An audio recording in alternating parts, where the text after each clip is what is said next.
Pete, one name to mention, Cole Palmer, signing and player of the year potentially. What's his current valuation in today's market? And what did you make of his performance against Everton? Yeah, outstanding. Cole Palmer, yeah, definitely a real candidate for signing of the season, coming from Manchester City for, I think it was £42.5 million, which right now probably looks a bit of a snip. He's probably at least worth double that right now in the current market. If you look at the valuations of players performing at the highest level in the Premier League, obviously some different players. Declan Rice went for £100 million. Caicedo went for over £100 million as well. Cole Palmer, with the numbers that he's producing right now, joint top scorer in the Premier League, and he's not an out-and-out forward. So, yeah, you'd be looking around 80 to £100 million mark right now. So, although Chelsea did get a lot wrong in the transfer market over the last couple of seasons, they definitely got that one right, because Cole Palmer has been outstanding, and surely he has to be on that flight to the Euros with England in his current form. He's, as I said, 7 goals in his last 3 games, a hat-trick against Man United, 4 against Everton on Monday night. It just seems like everything turns to gold for Cole Palmer right now, and he's got a huge game this weekend against his old club, Manchester City. He'll be hoping to prove a point against them as well. But I think you have to give a lot of praise to Cole Palmer. He had the courage and the bravery to leave Manchester City in search of regular first-team football. He made that move to Chelsea, could have easily stayed and played for Pep Guardiola's Man City this season. They weren't in no rush to sell him, but he probably would have found himself on the fringes, probably coming off the bench or getting a few games here and there. So he took that big decision to leave City and go to Chelsea, and it's really paid off for everybody involved. Paul, if they now do hypothetically finish maybe 6th and land a European spot, what does that mean for Pochettino's time? Do you think his future there is secure at Stamford Bridge? Or actually, are there still going to be question marks going into next season about who's best to take charge of the club? There's always going to be question marks because it's Chelsea. We're unsure as to how the new owner's going to react.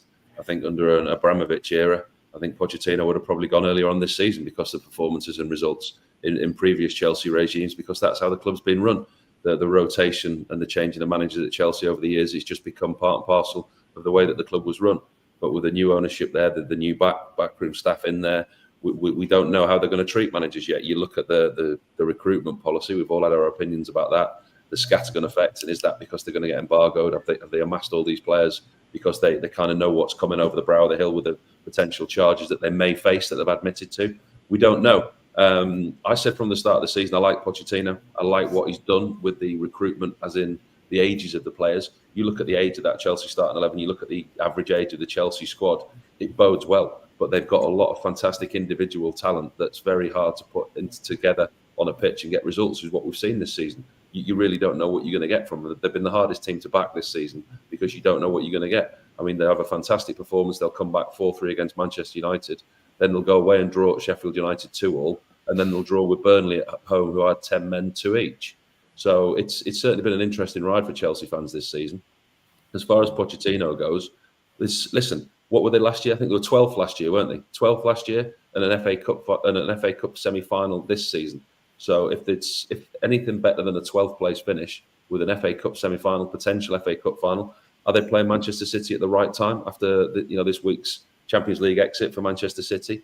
They've got a real opportunity this weekend against Manchester City because they're playing a wounded Manchester City who have played 90 minutes, extra time and penalties, who have gone out of the biggest competition in Europe. So it'll have 2 effects on Pep Guardiola's side. They'll either be jaded, tired, or you've poked the bear and Chelsea will get the brunt of it. You don't know.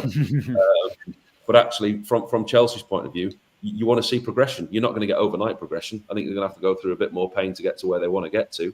But an improvement now in the second half of the season is clear for all to see, especially the turnaround in performance at Stamford Bridge. The emergence of Cole Palmer, I mean, without him, this season probably would have been dead and buried. But he really has saved the season with his performances single-handedly. But what you can say about Pochettino is the second half of the season, there's been a real improvement. If they finish better than 12th this season, you can see there's been progression. Yes, they've spent a lot of money, but there has been progression. There's been progression ever so slightly in performances. If they get past Manchester City this weekend and get into an FA Cup final with a potential European place finish, you would say that's been a successful season from where they were last year.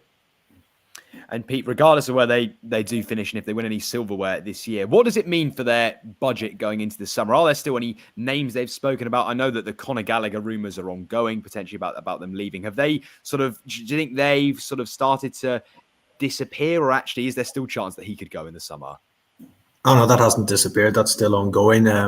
Chelsea are well aware that they need to sell players to balance the books before that June 30th when they do file their accounts. So still expecting movement at Stamford Bridge, well, out of Stamford Bridge before that date, as they want to balance the books. And I think Pochettino is well aware that if they are to bring in new signings this summer, which they are planning to do, they're going to have to raise money by selling players. So that's the situation that Chelsea find themselves in.